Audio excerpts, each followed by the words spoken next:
Hot 97, I'm Nessa hanging out with Faith Evans. Thank you so much for taking the time to hang out with me. My pleasure. So it's been 18 years since Big has passed away, and I don't know, I guess it still feels like very brand new. Does it still feel brand new to you when you think about everything, or do you feel like enough times passed where it's a lifetime ago? It's sort of a little bit of both. In some ways, it definitely seems like not yesterday, but you know, a couple of years ago. Yeah. But in many ways, you know, my son is going to be 18 this year, so is he 18 already? I think he's 18. Wait, he's 18. So, I mean, you know, with that, I'm like, okay, clearly he was only a couple of months old when his dad passed. But in a lot of ways, it definitely seems like it wasn't that long ago. Yeah. This is crazy how time just flies. Right. You know what I mean? It just, I guess when we saw you and we heard everybody at Diddy's tip-off party with Snoop and, you know, see everyone out there, it just seems like really time has gone by. And considering the fact 20 years ago, that's the same place where everything happened between Diddy and Snoop, which is what made this moment so magical and big, being there at the Source Awards. How was it for you and that experience, you know, and seeing everyone come together?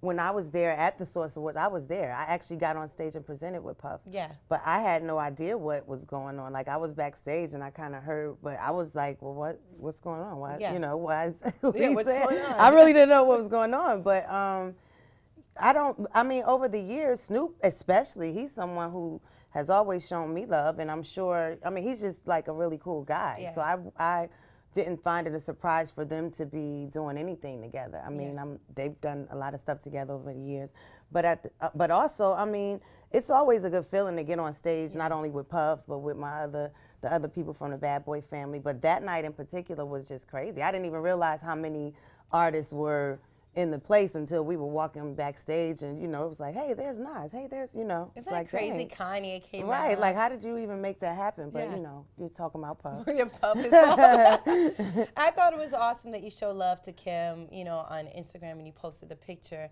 and you know, because for so long no one knew your guys' relationship, but to see women embrace each other and be like, hey, what's beef? You know, it's done. It's, you know, it's over.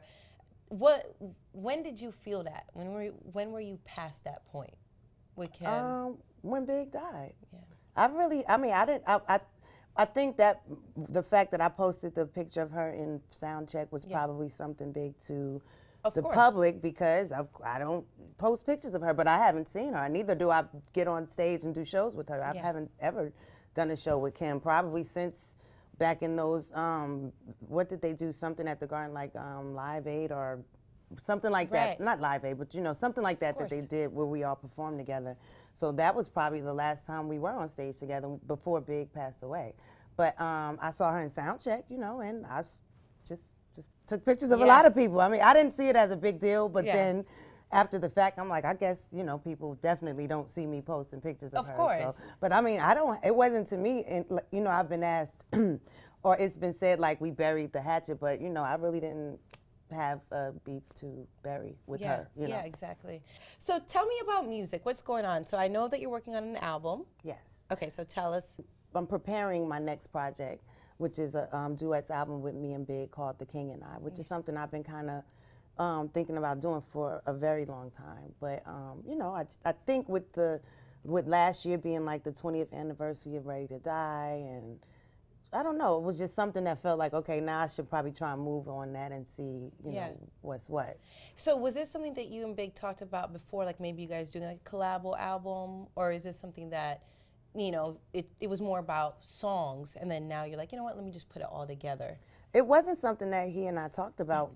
Funny thing, we really were so, even though we have songs together, but we were very uninvolved in each other's business life. I mean, you know, like he had his relationship with Puff, I had my, you know, a whole different one. So, but I do believe that if he was alive, that's something that we would have eventually done. Yeah, for sure. Can you tell us anything about that project? Like who's going to be on it? Anyone? You know, well, it's definitely specifically a duet album. It's not a project where I plan on pulling in a bunch of feature artists, you know. As far as producers, I definitely want to start at the core of, you know, with people that really work with Big and myself, you know, which would be your Hitmen and your Easy Mo B's, but there's also a lot of new talent, you know, and I on my albums I always work with different people, you know. So I mean, I definitely have gotten a lot of submissions. I actually started recording a couple of songs with a new producer, but I can't guarantee they're going to be on the album, so I don't want to, you know, say his name and then he be mad. Not make it. And you had a single with Missy Elliott that came out in November. That's on my new album, Incomparable. Right. Which is available. And so Missy and you obviously go back. So who was that, who was the call, you know, made to? Was it you reaching out to Missy? Was Missy reaching out to you and like, all right, let's get in the studio, let's make this happen? Well, for this song in particular, it was me reaching out to her.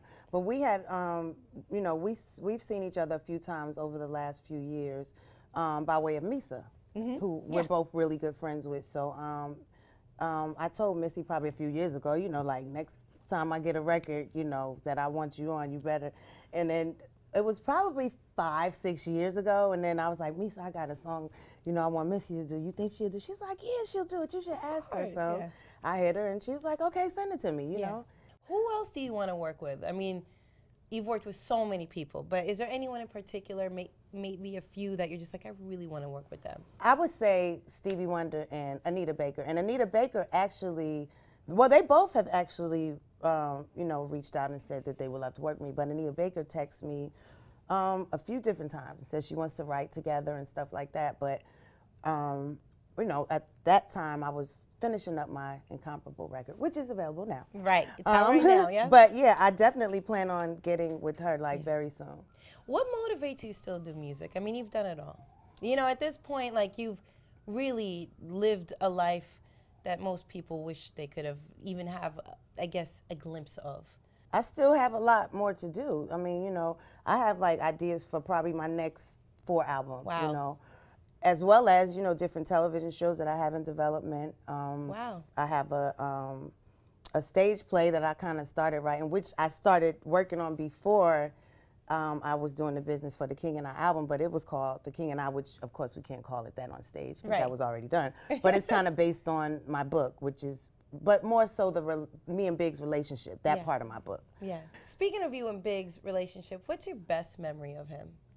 One time when we went to Busch Gardens in Florida, and you know, he was on tour with Junior Mafia, and we went to the amusement park, and then nobody thought I was going to be able to get him to get on the roller coaster, and I got him to get on there, and he had on all these, you know, jewelry and a Coogee sweater, and I think it was like a water ride too, so it was like he was all wet, but I got him on there. But that was a really fun day. When it's been 18 years of his passing, what do you do? Like, well, you know what? The funny thing is that the day that he passed, a lot of times, unless there's something like, you know, me being here, this is probably only the 2nd or 3rd time that I've actually been a part of an event that is celebrating today.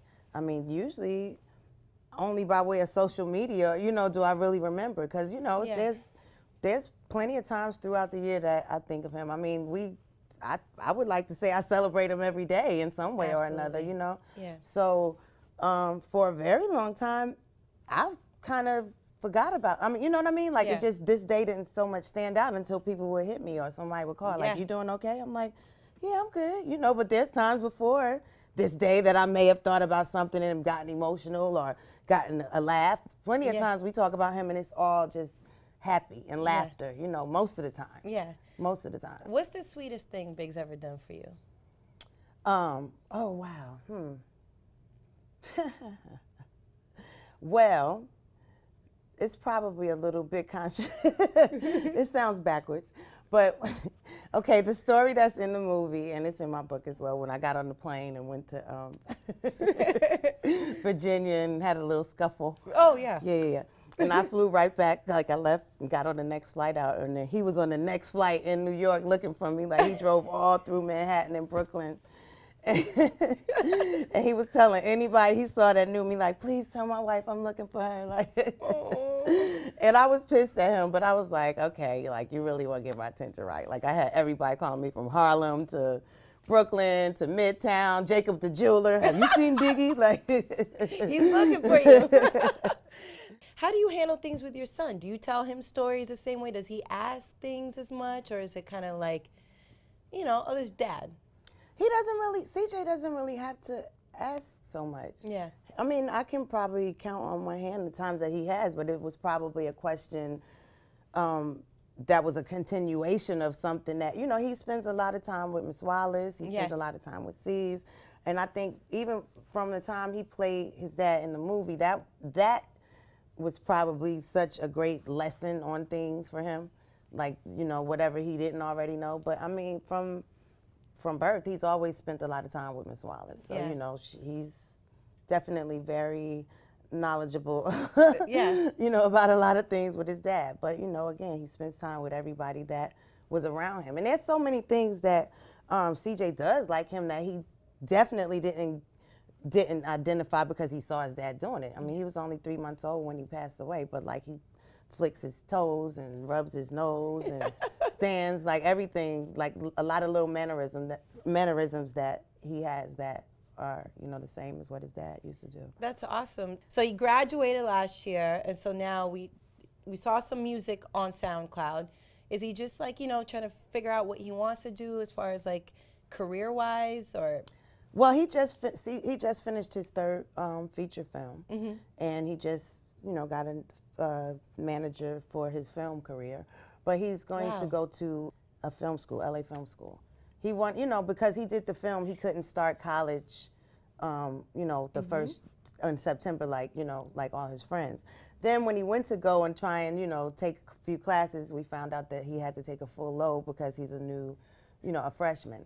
So I'm like, well, why don't you just go to, you know, a film school or something if that's what you want to study. So, you know, we decided on that. So is it the movie that inspired him to do this? Yeah, I mean, he was really like not the one that I thought would be an actor. You know, he was like the most laid back of my kids. He was very shy before he did Notorious. I mean, even during that, but I mean, we didn't know he was going to be so good. Yeah. Because, I mean, he actually did have to audition.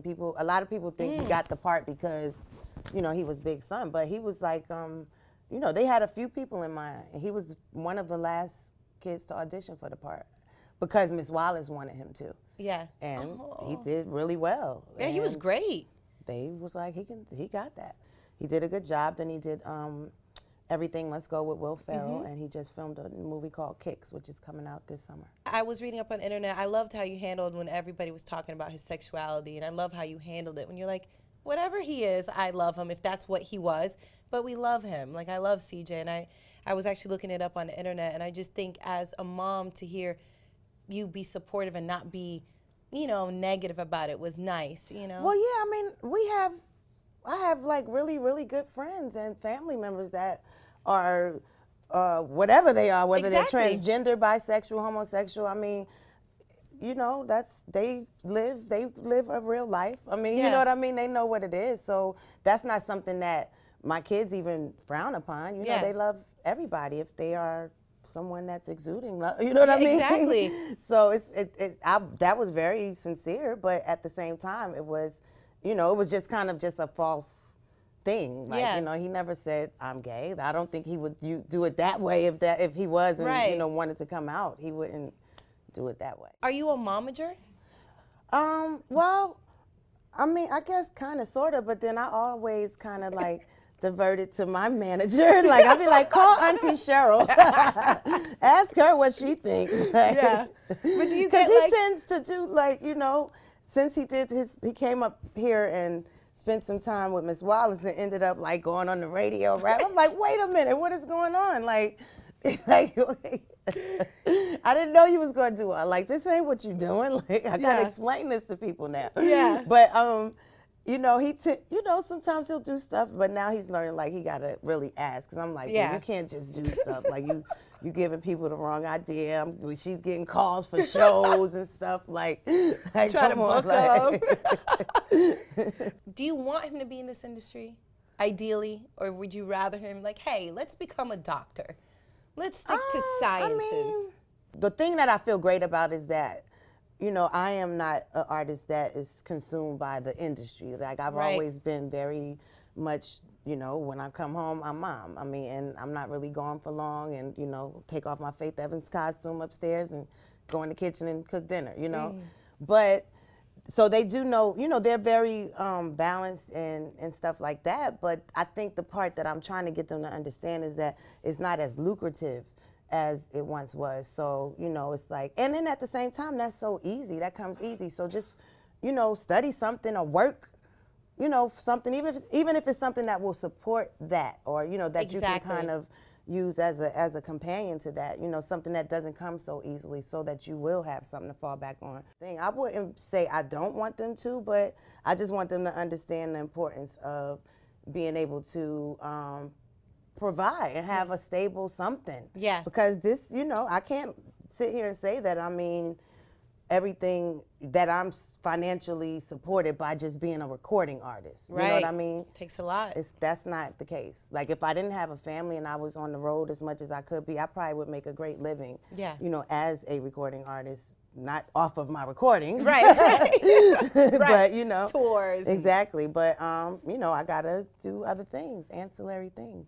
Oh, but thank God I'm blessed, you know, to be able to figure it out. I'm not going to complain. Absolutely. Your mom, you're an incredible artist, and you've been around for so long, and we appreciate it. And we look forward to the rest of the music that you got coming out. Thank you. And your album, your current one, is already out right now. My new single, Make Love, with Kiki Wyatt, is also available. So, and that's off the album Incomparable. And how did that happen? Is that you reaching out to her? Well, I am a creator and executive producer of R&B Divas. Yeah. So Kiki is one of the cast members on ATL R&B Divas, and she and I actually became friends, you know, right before the first season started. She's just like one of those crazy girls, but she can sing. Yes. She's one of the most singingest people on this planet. So, and you love it. And, you know, I really want to work with her on one of her albums, so this was kind of like a little warm it up type of thing, you know. Yeah. I'm excited to see what else you have coming out. Thank you so much for taking this time. Congratulations. Thank you. I appreciate it. Thank you so much.